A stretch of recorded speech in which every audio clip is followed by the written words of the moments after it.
पाकमधील ISI साठी हेरगिरी करणाऱ्या तब्बल 11 जणांना अटक. उत्तर प्रदेशमधून शहजाद आणि पंजाबमधनं आणखी 2 हेर अटकेत.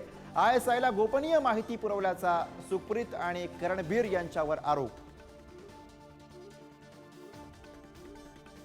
पाकिस्तानची हेर ज्योती मल्होत्राचे चीनमधील कारनामेही उघड. ओडिशामध्ये ज्योतीनं संपर्क केलेला यूट्यूबर प्रियंका सेनापतीचीही चौकशी.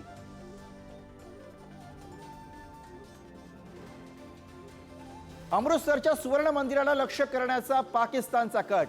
पाकची क्षेपणास्त्र आणि ड्रोन्स हवेतच पाडून भारतीय लष्करानं उधळला पाकचा डाव. हल्ल्यापूर्वी पाकला माहिती दिल्याच्या आरोपांनंतर राहुल गांधींचा जयशंकर यांच्यावर पुन्हा निशाणा. परराष्ट्र मंत्र्यांचं मौन निषेधार्ह. ही चूक नव्हे, गुन्हा असल्याचा आरोप. मध्य प्रदेशचे मंत्री विजय शहा यांना सुप्रीम कोर्टाचा दणका. कर्नल सोफिया कुरेशींना उद्देशून केलेल्या वादग्रस्त विधानाच्या चौकशीसाठी SIT स्थापन करण्याचे आदेश.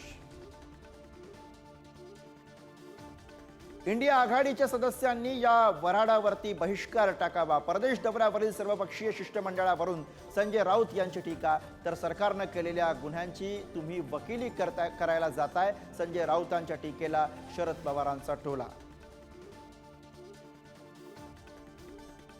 पालकमंत्री अजित पवारांचं परळीमध्ये धनंजय मुंडेंकडनं स्वागत. तर शिवराज दिवटे याला न्याय मिळवून देण्याच्या मागणीसाठी मराठा बांधवांचा दादांना घेराव. बीडमधील गुंडगिरी संपवण्याची अजित पवारांची ग्वाही. मुंबईतील विधान भवनाच्या प्रवेशद्वाराजवळ आग. स्कॅनिंग मशीनमध्ये शॉर्ट सर्किट झाल्यामुळे आग लागल्याची राहुल नार्वेकरांची माहिती. आगीवर नियंत्रण मिळवण्यात यश.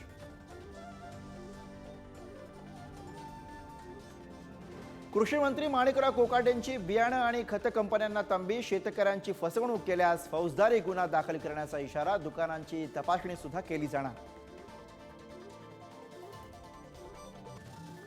मुंबई गोवा हायवेवर खेडच्या जगबुडी नदीमध्ये कोसळली कार. अंत्यविधीसाठी जाणाऱ्या एकाच कुटुंबातील 5 जणांचा बुडून मृत्यू.